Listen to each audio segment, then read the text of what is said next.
என் அன்பு தமிழ் சொந்தங்களை யூடியூப் சேனலுக்கு வரவேற்க நண்பர்கள் எல்லாரும் எப்படி இருக்கீங்க? நல்லா இருக்கீங்களா? நேற்று 4/12/2024 மைவி3 எம்டி சக்தி ஆனந்தனுக்கு வந்து பெயில் கிடைச்சிடும், ஃபுல்லாக வந்து கிளியர் ஆகிடுச்சு அப்படின்னு சொல்லிட்டு எல்லாரும் வந்து எதிர்பார்த்தாங்க. நானே ஒரு வீடியோ போட்டிருந்தேன். நேற்று எல்லாமே கிளியர் ஆகி NOC கொடுத்து அவர் வந்து நேராக கோயம்புத்தூர் வரப்போகிறாரு அதை சொல்லி.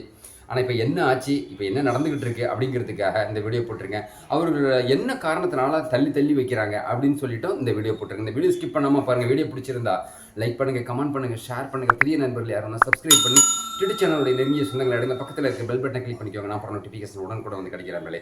எல்லோரும் ஆவலாக எதிர்பார்த்தேன். இது 4/12/2024 அவளை எல்லா கேஸும் முடிஞ்சிடும், எல்லா பிரச்சனையும் முடிஞ்சிடும். 17 எக்ஸிக்யூட்டிவ் டைரக்டர்ஸ் எல்லாருக்குமே பிரச்சனை சால்வ் ஆகிடும். அவருடைய NOC கொடுத்து அவருடைய IOB பேலன்ஸ்லேருந்து மக்களுக்கு வந்து இன்சென்டிவ் கொடுக்க போகிறாரு அப்படின்னு சொல்லிட்டு எல்லாம் ஆவலோட எதிர்பார்த்தேன். நேற்று புஷ் ஆகிடுச்சு.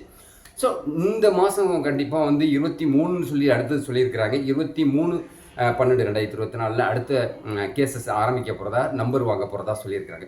ஸோ இப்படியே போனால் நம்ம என்ன தான் செய்கிறது அப்படின்னு சொல்லிட்டு நமக்கு ஒரு வருத்தம் இருக்குது.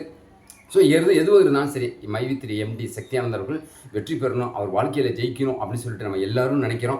ஸோ இதன் அடிப்படையில் வந்து அவர் குடும்பத்தில் எல்லாருமே கொஞ்சம் சோகமாக இருக்காங்க, கொஞ்சம் டல்லாக இருக்காங்க. ஸோ இந்த எனர்ஜி வந்து அவங்களுக்கு வந்து ஒரு பூஸ்ட் கொடுக்கணும். தன் தலைவரை இந்த ஒட்டுமொத்த தமிழ்நாட்டில் 69 லட்சம் பேர் இருக்கும், நான் உள்பட உங்களுக்காக சப்போர்ட் பண்ணுறோம் அப்படிங்கிற ஒரு நம்பிக்கையில் நீங்கள் இருங்க அப்படின்னு சொல்லிட்டு தமிழக மக்கள் நினைக்கிறாங்க. சோர்ந்து போயிட வேணாம். ஸோ அடுத்த வார்னிங் இருக்குது. எப்போவும் வந்து இன்றைக்கி உழுவுறது எதுக்குன்னு எந்திரிக்கிறதுக்கு தானே. ஸோ விழுறது என்றைக்குமே எந்திரிக்கிறதுங்கிறதுனால 23 நம்ம எந்திரிச்சிட போகிறோம். அப்படி தான். அப்படி இல்லைன்னா அடுத்த ஜனவரியில், ஏன்னா ஜனவரி 1ஆம் தேதி வரைக்கும், அதாவது டிசம்பர் 20 to 1 வரைக்கும் விடுமுறை இருக்குது, கோர்ட்டு விடுமுறை இருக்கிறதுனால கேசஸ் எதுவுமே நடக்காது. ஸோ இந்த ஒரு காரணமும் போய்கிட்டு இருக்கிறதுனால மக்கள் எதிர்பார்த்துக்கிட்டு இருக்கிறாங்க. சார் எங்கள் கையில் மைவி3 நாங்கள் பார்த்தா தான் நிம்மதி எங்களுக்கு கிடைக்கும். சார் நாங்கள் மைவி3 பார்த்த எங்கள் பணம் எங்களுக்கு வந்தால் தான் நாங்கள் நிம்மதியாக இருக்க முடியும். ஸோ அதுக்கும் இடையில் இந்த 15ஆம் தேதி ஜனவரி மாதம் பொங்கல் வருது. பொங்கலுக்கான அறிவிப்பை தமிழ்நாடு அரசு கொடுத்துருக்கு. ஒரு பக்கம் இருந்தாலும் மைவி3லேருந்து நாங்கள் சுயமாக வீடியோ பார்த்து சம்பாதிச்ச பணம் எங்கே அப்படின்னு சொல்லிட்டு நிறைய நண்பர்கள் நாங்கள் கேட்டுக்கிட்டு இருக்கிற அடிப்படையில் ஸோ நேற்று நடந்த ஒரு காரியம் வந்து வருத்தம் அளிக்குது. நீதி அரசருக்கும் தமிழ்நாடு அரசுக்கும் ஒரு கோரிக்கை, அன்பு கோரிக்கை இருக்கும். தமிழ்நாடு மக்களில் 69 லட்சம் பேர் இந்த குடும்ப உறுப்பினராக இருக்கிறாங்க மைவி3யில் அப்படிங்கிறத நீதி அரசர் அவர்களுக்கும் தமிழ்நாடு முதலமைச்சர் அவர்களுக்கும் இந்த வாயிலாக ஒரு கோரிக்கை வச்சுருக்கிறேன்.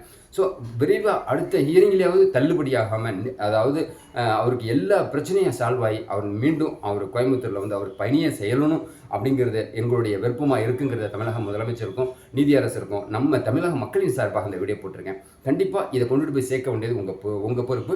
இந்த வீடியோ பிடிச்சிருந்தால் லைக் பண்ணுங்கள், கமெண்ட் பண்ணுங்கள், ஷேர் பண்ணுங்கள். புதிய நண்பர்கள் யாரும் சப்ஸ்கிரைப் பண்ணி யூடியூப் சேனலுடைய நெருங்கிய சொந்தங்களை எடுங்க. பக்கத்தில் இருக்க பெல் பட்டனை கிளிக் பண்ணிக்கோங்க. நான் அப்புறம் நோட்டிஃபிகேஷன் உடனுக்குடன் வந்து கிடைக்கிற நண்பர்களே. புதிய சிந்தனையோட மீண்டும் உங்களை சந்திக்கிறேன். நன்றி.